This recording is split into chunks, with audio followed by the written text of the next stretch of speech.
உலக வரலாற்றில் மனித வாழ்க்கைக்கு தேவையான பல்வேறு சிந்தனைகளை, பல்துறை சிந்தனைகளை வழங்கியவர் பகுத்தறிவு பகலவன் தந்தை பெரியார். இவரெல்லாம் பெரியார் ஐயா. உலகத்துக்கு அப்படிப்பட்ட எல்லா துறைகளிலும் அது மனித சமத்துவமானாலும், மனித உரிமைகளானாலும், பெண்ணுரிமையானாலும், ஆணாதிக்க சமூகத்திலிருந்து நாம் விடுபட வேண்டும் என்று சொன்னாலும், ஆதிக்க அழிப்பு பிறப்பால் ஏற்றத்தாழ்வு என்று ஏராளமாக சிந்தித்தவர், சிந்தனைகளை வழங்கியவர். அந்த சிந்தனைகள் வழங்கியதோடு நிற்கவில்லை, அந்த சிந்தனைகள் செயல்படுத்த வாழ்நாளும் உழைத்தவர் தந்தை பெரியார்.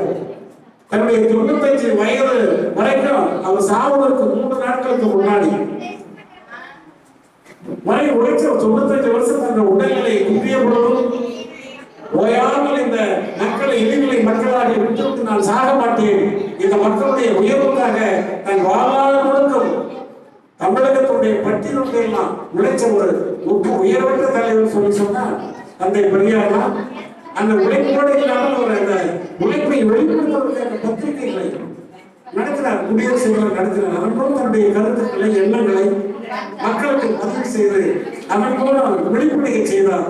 அது மட்டுமல்ல, பல்வேறு போராட்ட களத்தில் நின்று மக்களை ஒன்றுதற்கு தானும் அந்த போராட்டத்திற்கு முதல்வராக நின்று போராடி பல்வேறு போராட்டங்களை வென்றெடுத்தவர். அது மட்டுமல்ல, அரசாங்கத்திற்கு அதை அறிக்கையாக மட்டுமல்ல, அது அரசாங்கத்திற்கு கொடுத்து அது இடைவிடாத போராடி அந்த உரிமைகளை பெற்றுத் தந்த மாபெரும் தலைவர் தந்தை பெரியார் அவர்கள். தன்னுடைய சிந்தனைகளை செயல்படுத்த பல செயல் திட்டங்களையும் தீட்டியவர் தந்தை பெரியார். உலக வரலாற்றில் தன் சிந்தனைகளை தன் வாழ்நாளிலே வென்றெடுத்த உலகத்தின் ஒரே ஒரு மகத்தான தலைவர் பகுத்தறிவு பகலவன் தந்தை பெரியார் மட்டும்தான் என்பதை அந்த நேரத்தில் நான் பதிவு செய்ய விரும்புகிறேன்.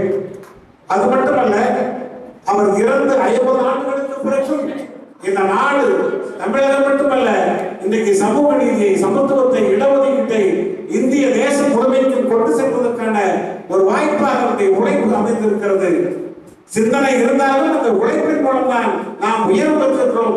இன்றைக்கு எல்லாம் நாம் ஒன்று சென்றிருக்கிறோம் சொன்னால், கல்வியில, வேலை வாய்ப்புல, இடஒதுக்கீட்டுல நாம் வென்றிருக்கிறோம் என்று சொன்னால் தந்தை பெரியார் காட்டிய வழி